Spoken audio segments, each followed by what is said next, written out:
আসসালামু আলাইকুম রহমতুল্লাহি ওয়া প্রিয় দিনী ভাই এবং বোনেরা, দূরে কাছে দেশে দেশের বাহিরে যে যেখান থেকে আজকের এই গুরুত্বপূর্ণ ভিডিওটি দেখছেন, আমার পক্ষ থেকে আপনাদের সকলকে জানাই আন্তরিক শুভেচ্ছা এবং অভিনন্দন। তো সম্পূর্ণ গুরুত্বপূর্ণ ভিডিও জুড়ে রয়েছে আমি, এবং আপনারা দেখছেন হুরাইম অফিসিয়াল চ্যানেল। সম্পূর্ণ গুরুত্বপূর্ণ ভিডিওটির মাঝে কেউ অমনোযোগী হবেন না। ভিডিওতে একটি লাইক দেওয়ার প্রয়োজন মনে করলে অবশ্যই ভিডিওতে একটি লাইক করে দিবেন। তাহলে আজকে আমরা যে বিষয় নিয়ে আমরা শিখব, সেই বিষয়টি হলো মুসাফার দোয়া। এই দোয়াটি আজকে আমরা সহিশুদ্ধভাবে শিখব। কারণ হলো, মুসাফা করার পরে আল্লাহর নবী সাল্লাল্লাহু আলাইহি ওয়াসাল্লাম বলেছেন, যখন দুজন মুসলমান পরস্পর একত্রিত হয়, এরপরে যখন মুসাফা করে, তারপর পরস্পরে যখন আবার পৃথক হয়ে যায়, সাথে সাথে তাদের গুনাহগুলো আল্লাহ পাক রব্বুল আলামিন ক্ষমা করে দেন। এটা 3703 নাম্বার হাদিসের মধ্যে আল্লাহর হাবিব পয়গম্বর সাল্লাল্লাহু আলাইহি ওয়াসাল্লাম বলেছেন। তাহলে 3703 নাম্বার হাদিসের মধ্যে আল্লাহর নবী পয়গম্বর সাল্লাল্লাহু আলাইহি ওয়াসাল্লাম নিজে বলেছেন, যখন দুইজন মুসলমান পরস্পর একত্রিত হয়, এরপরে মুসাফা করে, এরপর যখন দুজন আবার পৃথক হয়ে যায়, তখন তাদের সকল গুনাহগুলো ক্ষমা করে দেওয়া হয়। সুবহানাল্লাহ। তাহলে মুসাফার কি পরিমাণ ফজিলত! মুসাফা করা হলো সুন্নত।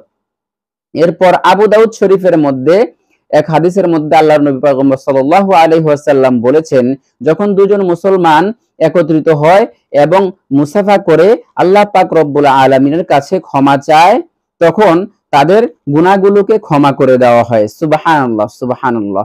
তাহলে এই দোয়াটি আজকে আমাদেরকে অবশ্যই শিখতে হবে সহিশুদ্ধভাবে।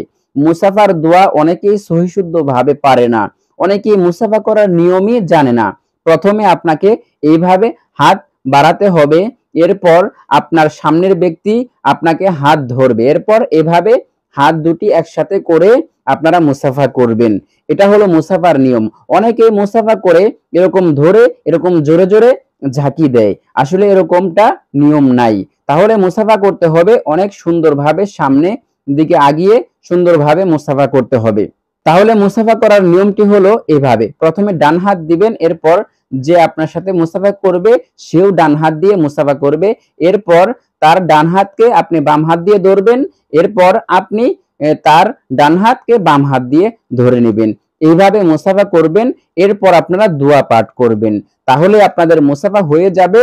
আল্লাহ পাক রব্বুল আলামিন আপনাদের দুজনের সকল গুনাহ মাফ করে দিবেন। সুবহানাল্লাহ, সুবহানাল্লাহ। তাহলে অবশ্যই দোয়াটি কি আমাদের জানতে হবে। আবু দাউদ শরীফের মধ্যে দোয়াটি এসেছে, আমি দোয়াটি আপনাদেরকে এখনই সহিশুদ্ধ করে বলে দিচ্ছি, ভিডিওর স্ক্রিনে লিখে দিচ্ছি, আপনারা সহিশুদ্ধ করে মুখস্থ করে নেবেন। সেই দোয়াটি হলো, আলহামদুলিল্লাহি ইয়াগফিরুল্লাহু লানা ওয়া লাকুম। আলহামদুলিল্লাহি ইয়াগফিরুল্লাহু লানা ওয়া লাকুম। এটাই হলো মুসাফার দোয়া। আমি ভিডিওর স্ক্রিনে লিখে দিয়ে ভেঙে ভেঙে আপনাদেরকে বলে দিচ্ছি। আলহামদুলিল্লাহি, আলহামদুলিল্লাহি ইয়াগফিরুল্লাহু লানা ওয়া লাকুম, ইয়াগফিরুল্লাহু লানা ওয়া লাকুম। আলহামদুলিল্লাহি ইয়াগফিরুল্লাহু লানা ওয়া লাকুম।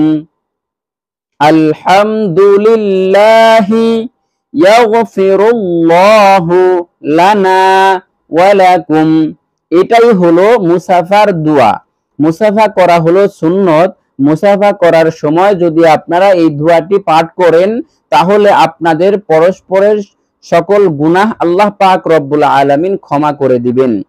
এটা রাসূল সাল্লাল্লাহু আলাইহি ওয়াসাল্লাম বলেছেন। রাসূল সাল্লাল্লাহু আলাইহি ওয়াসাল্লামের কথা কখনোই মিথ্যা হতে পারে না।